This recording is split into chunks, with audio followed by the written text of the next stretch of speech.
6 maut kemalangan di Perak, Pahang dan Negeri Sembilan.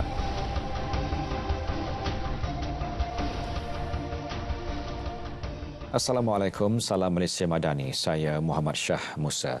Suami isteri maut manakala dua lagi parah selepas kereta dinaiki mereka terbabas di Jalan Kota Baru, Gopeng, Perak petang tadi. Menurut penolong pengarah bahagian operasi Jabatan Bomba dan Penyelamat Negeri Perak, Sabarozi Nur Ahmad, pihaknya menerima panggilan mengenai kejadian pada pukul 4 petang. Mangsa yang maut Muhammad Ramdan Abdul Rahim 44 tahun dan isterinya Kis Daliana Saad 43 tahun.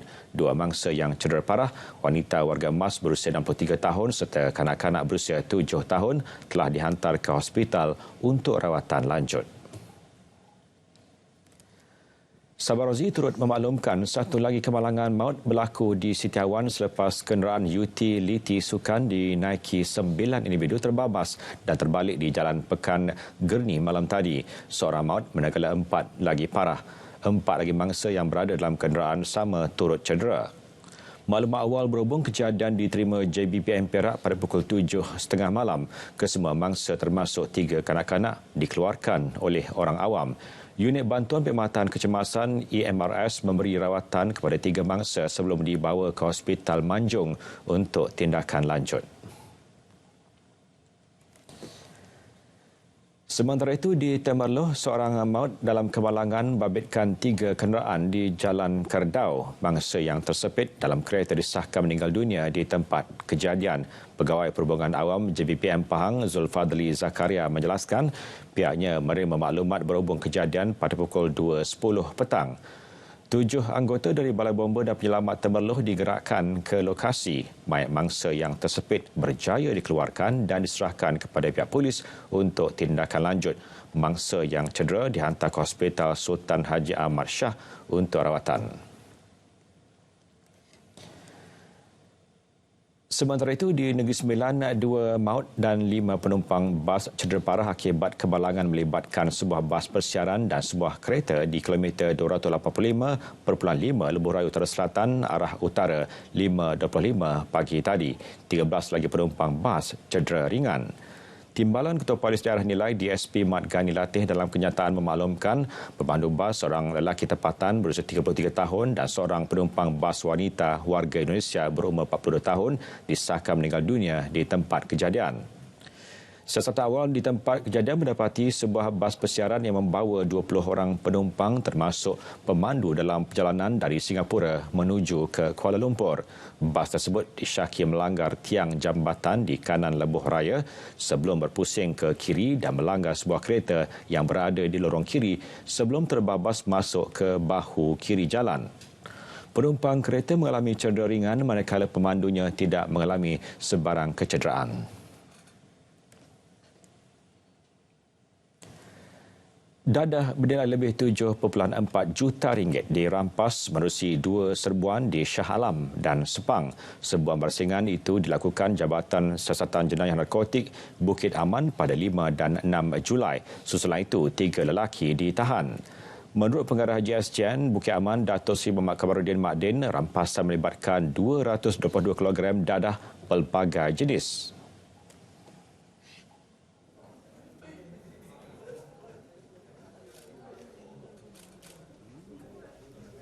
Jadi keseluruhan dadah yang dirampas boleh digunakan oleh seramai 1,107,460,000 orang penagih dadah.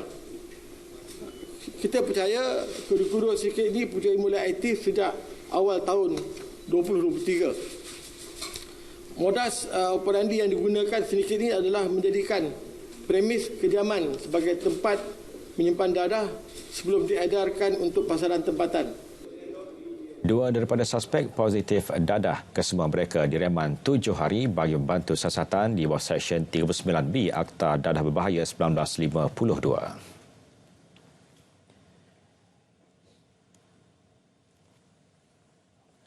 14 kes samun di Negeri Sembilan, Selangor dan Perak berjaya diselesaikan selepas 8 lelaki dicekup menerusi obkasa yang dilancar 1 hingga 8 Julai lalu. Kesemua suspek berusia 23 hingga 36 tahun itu ditahan di sekitar Negeri Sembilan dan Selangor.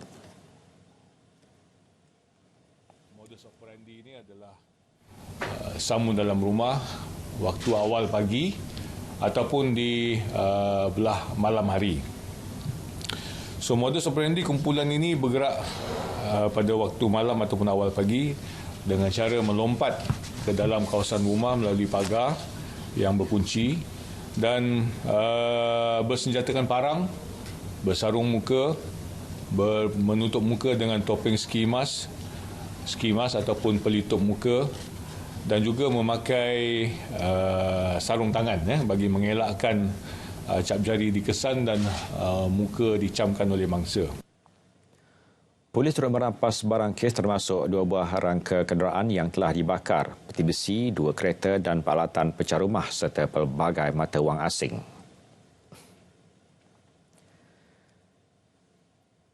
Ini pula mengenai kejadian murid trauma dan terganggu emosi kerana digigit seorang guru lelaki di sebuah sekolah di Pantai Timur yang turut tular di media sosial sejak semalam.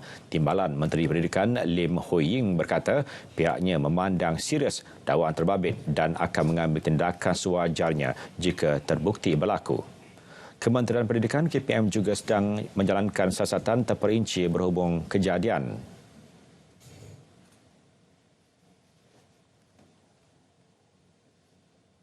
Perkara ini tidak sepatutnya berlaku, okey. Dan kami memandang serius atas perkara ini dan pada masa yang sama kami akan menjalankan siasatan lanjut. Sekiranya ada kes begitu, tindakan yang sewajarnya tentu akan diambil. Jadi kita akan buat siasatan dulu. Tapi di sini saya ingin menegaskan yang KPM tidak pernah membenarkan perkara ini berlaku dan akan mengambil langkah pencegahan untuk memastikan yang ini tidak akan berlaku. Sementara itu, Hui Ying menegaskan KPM turut tidak berkompromi terhadap dakwaan berlaku elemen buli terhadap seorang pelajar yang mencekik adiknya sehingga mati di Melaka baru-baru ini. Beliau ditemui selepas mengadakan lawatan ke Sekolah Menengah Kebangsaan Bagan Jaya yang turut dihadiri Ahli Parlimen Bagan, Lim Guan Eng. Menerusi lawatan itu, beliau turut mengumumkan peruntukan RM500,000 untuk kerja-kerja naik taraf dan penyelenggaraan sekolah terbabit.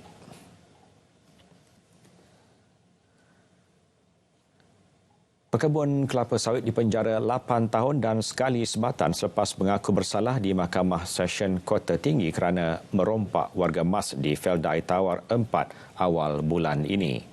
Tertuduh Nazri Muhammad Mokhtar membuat pengakuan itu selepas pertuduhan dibacakan di hadapan Hakim Haidar Farizal Abu Hassan.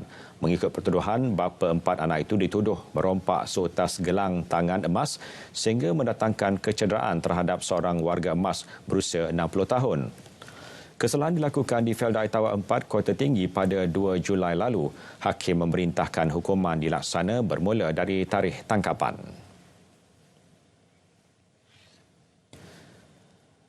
Seorang lelaki dihadapkan ke Mahkamah Magistrate Ampang hari ini atas pertuduhan menunggang motosikal melawan arus hingga menyebabkan seorang penunggang motosikal berkuasa tinggi maut di lebuh raya bertingkat Sungai Besi, Ulu Kelang, Suke 14 Jun lepas. Muzyadaha Muhammad 42 tahun mengaku tidak bersalah selepas pertuduhan terhadapnya dibacakan di hadapan Magistrate Amalina Basirah Matop.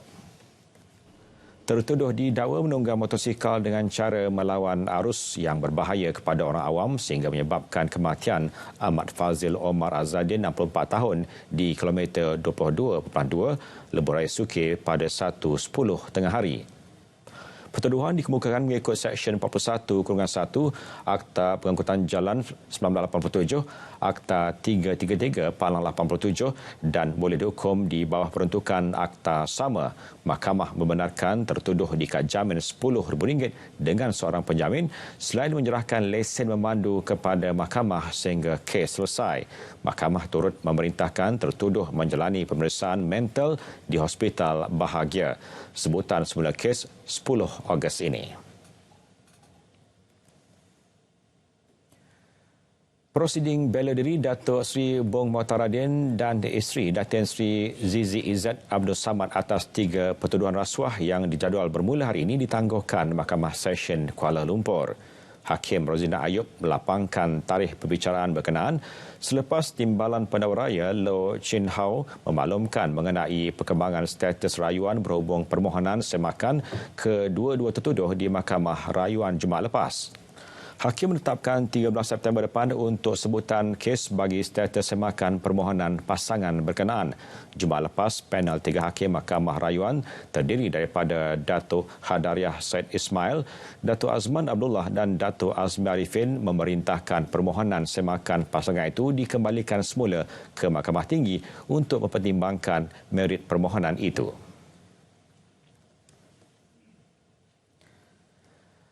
Polis telah melengkapkan siasatan berhubung kematian seorang kanak-kanak autisme yang ditemukan hampir lemas di Bandar Baru Seri Kelebang, Cemor, April lalu. Ketua Polis Perak, Datuk Sri Muhammad Yusri Hassan Basri berkata, kertas siasatan telah dirujuk kepada Pejabat Timbalan Pendakwa Raya untuk tindakan selanjutnya. Mangsa 4 tahun ditemukan hampir lemas di dalam kolam renang dewasa sebuah tadika swasta oleh gurunya 17 April lalu.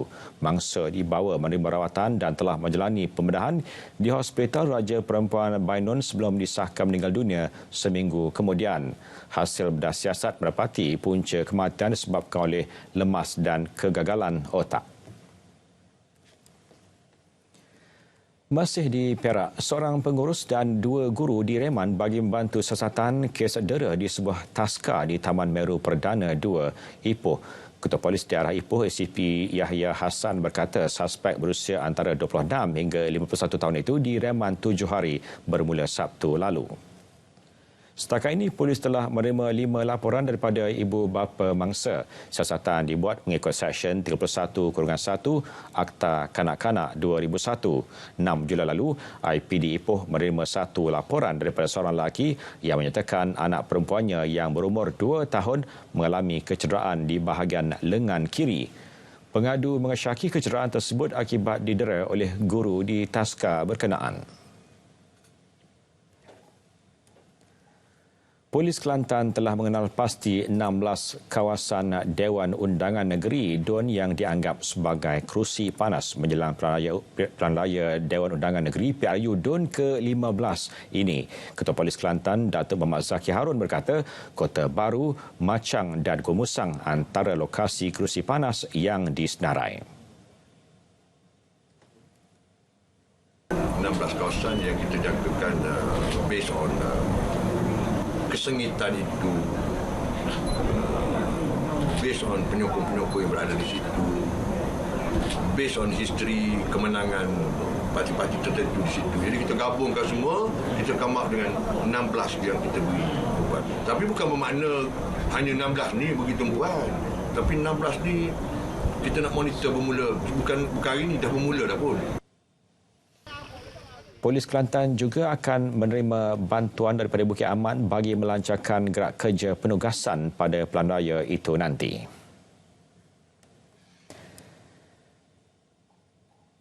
Sementara itu, Polis Negeri Sembilan kenal pasti 6 kawasan tumpuan dalam tempoh PRU DUN ke-15. Ketua Polis Negeri Sembilan, Datuk Ahmad Zafir Yusof memaklumkan bagi memastikan keseluruhan proses pilihan raya itu lancar, 4,400 pegawai dan anggota polis akan bertugas di negeri tersebut. Pihaknya juga akan menerima tambahan kira-kira 1,000 anggota dari Bukit Aman secara berperingkat. So kita pihak PDRM Negeri Sembilan menyerulah mana-mana parti politik untuk menghormati Akta Perhimpunan Aman 2012 dan perlu memaklumkan pada pihak-pihak yang berwajib atau berkuasa sebelum menganjurkan apa juga program. Kerajaan serah sepenuhnya kepada polis untuk siasat atau ambil tindakan ke atas pihak yang buat kenyataan menyentuh isu kaum, agama dan institusi diraja 3R. Bagaimanapun, Kementerian Komunikasi dan Digital menerusi Suruhanjaya Komunikasi dan Multimedia MCMC akan terus memantau unsur 3R terutama di platform media sosial. Menterinya Fahmi Fadil berkata pihaknya juga bekerjasama dengan syarikat platform media sosial terlibat untuk memantau situasi semasa terutama menjelang pilihan raya. To help them understand the laws that are in operation in Malaysia. This is part of its standard engagement session that recently they had, and with the ministry as well, with Telegram, with Meta, with almost all of the social media platform operators. At the same time, for the police, in terms of action that they can take with regards to 3R, these are matters in terms of enforcement. We leave it to the police to take whatever action is necessary. Baru-baru ini pihaknya mengadakan pertemuan dengan pengendali laman sosial Telegram dan Meta dan kedua-duanya mengambil maklum skop undang-undang berkenaan penyebaran maklumat berunsur 3R. Fahmi bercakap kepada media selepas melancarkan naskah Horizon terbitan Perbadanan Ekonomi Digital Malaysia MDEC di Ibu Negara.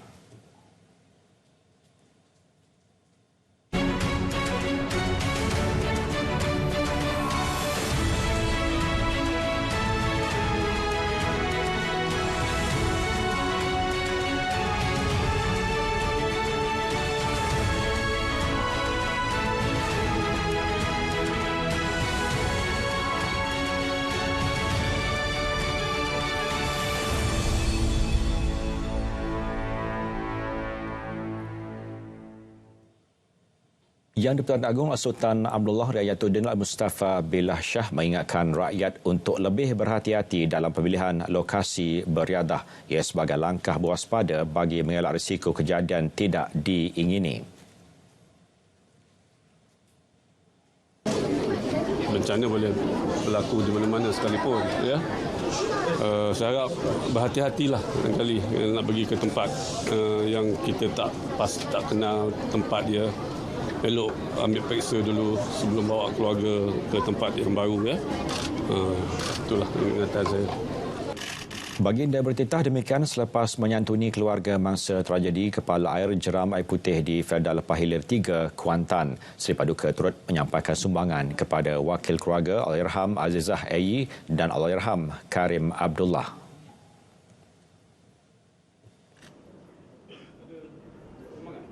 Perasaan terharu lah. Rasa sedih semua ada. Gembira pun ada. Nak buat macam mana? Dah terjadi tu ni. Ada lagi Agong yang turun kita. Terima kasih lah semua. Itu je. Perhatian daripada anak dia sampai ayah dia kan. Terima kasih lah semua.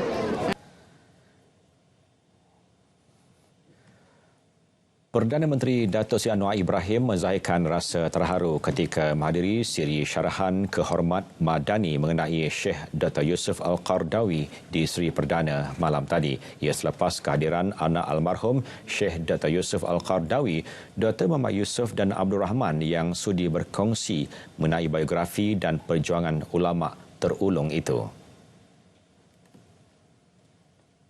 Rasa sangat terharu malam ini apabila saya mendapat tahu mulanya Muhammad hubungi saya mengatakan bagi pihak keluarga mereka datang dengan hajat untuk menyerahkan seluruh kumpulan karya-karya besar Syekh untuk saya sebagai tanda ingatan Syekh dan kasih kepada saya dan keluarga dan tentunya umat di sini.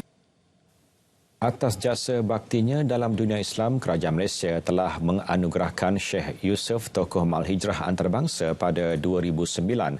Sepanjang hayatnya, Allahyarham telah menghasilkan lebih 120 buku termasuk naskah perundangan Islam serta menerima pelbagai pengiktirafan antarabangsa. Turut hadir pada majlis tersebut Isteri Perdana Menteri Dato' Seri Dr. Wan Izzah Wan Ismail.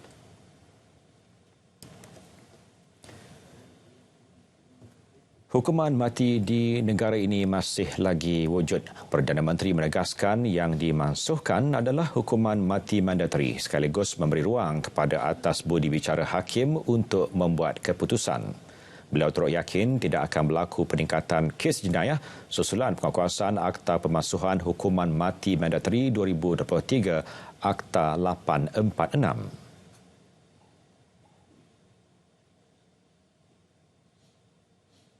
Tapi di pemansuhan automatik mandatory, maknanya yang nak putuskan itu hakim.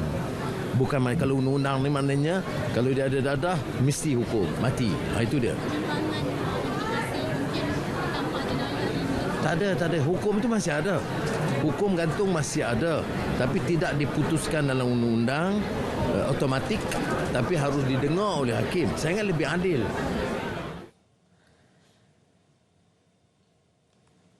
Dalam perkembangan lain, Perdana Menteri memaklumkan cadangan pindaan Perlembagaan Persekutuan untuk menyelesaikan isu kewarganegaraan anak wanita rakyat Malaysia dan pasangan warga asing yang lahir di luar negara akan dipersembah kepada Majlis Raja-Raja dalam masa terdekat. Ia membolehkan ibu warga negara Malaysia mendapatkan hak seadilnya. Hak warga negara itu hanya kepada bapa. Jadi tak termasuk ibu. Jadi kita nak masuk ibu, bapa. Kalau dalam perlembagaan tak adil kalau kita hanya letak bapa dan tak masuk ibu.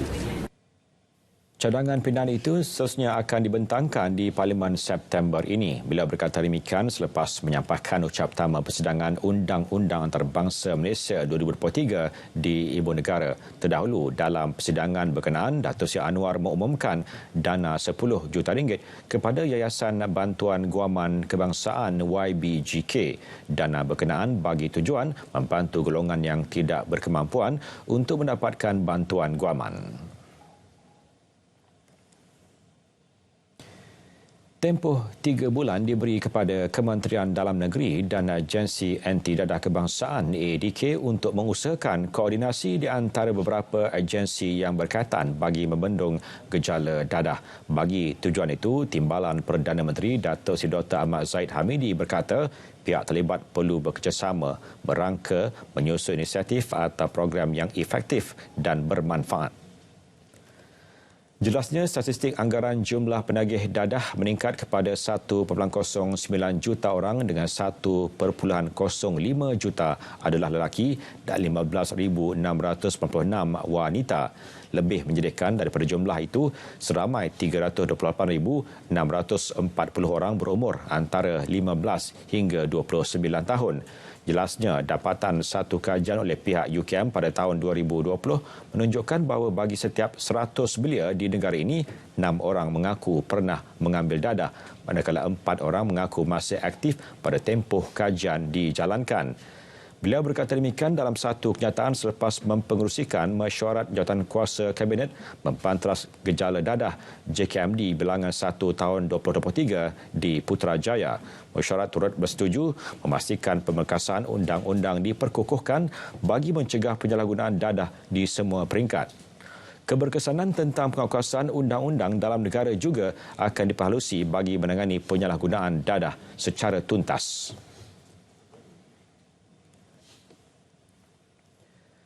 Menteri Komunikasi dan Digital Fahmi Fadil meminta Pertubuhan Berita Nasional Malaysia segerakan sumbangan kepada keluarga bekas wartawan dan pemenang Anugerah Kajai Wan Nur Hayati Wan Alias menerusi tabung Kasih Adhawana 2023, menzahirkan perasaan pilu atas pemergian Allahyarham Wan Nur Hayati yang meninggal dunia petang tadi.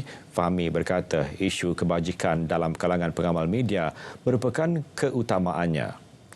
Terdahulu, Wan Nur Hayati, 44 tahun, meninggal dunia di Hospital Serdang petang tadi akibat kegagalan jantung setelah bergelut dengan penyakit radang paru-paru. Selain pernah berkhidmat dengan utusan Malaysia, Allahyarham merupakan bekas wartawan berita harian dan media variasi serta pernah memenangi Anugerah Kajai pada 2013.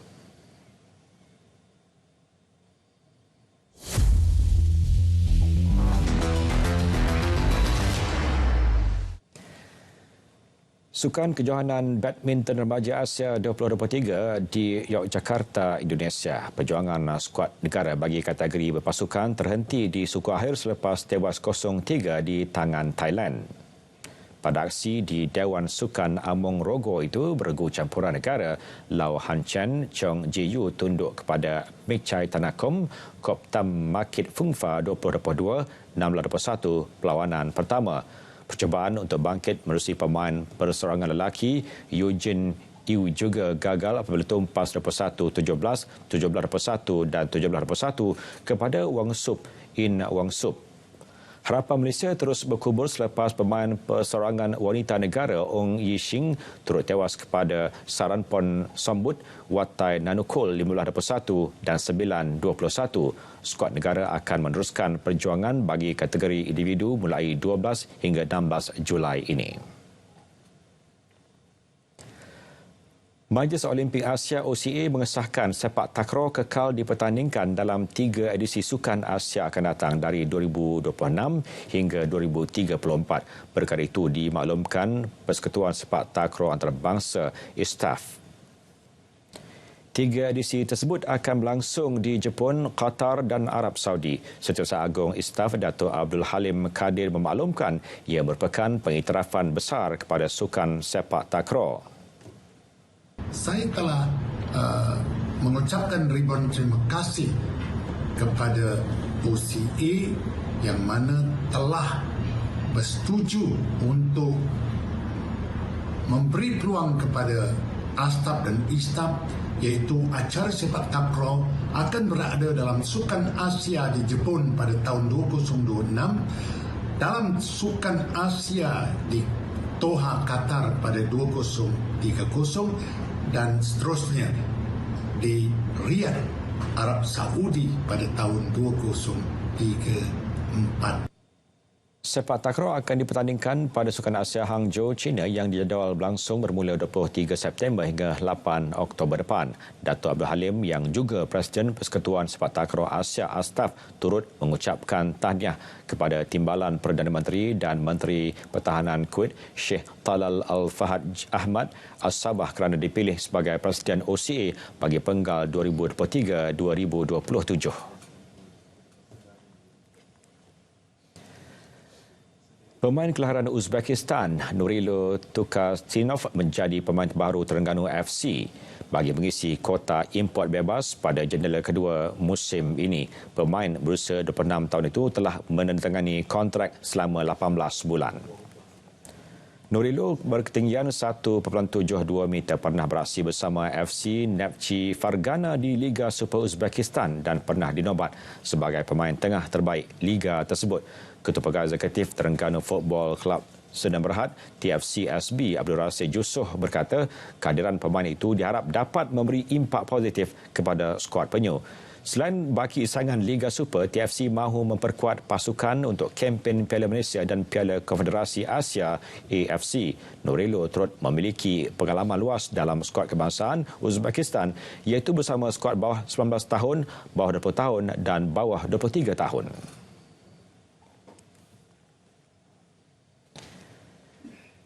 Berita tengah malam berakhir di sini. Saya Muhammad Shah Musa, Tekad Perpaduan Penuh Harapan, Salam Malaysia Madani.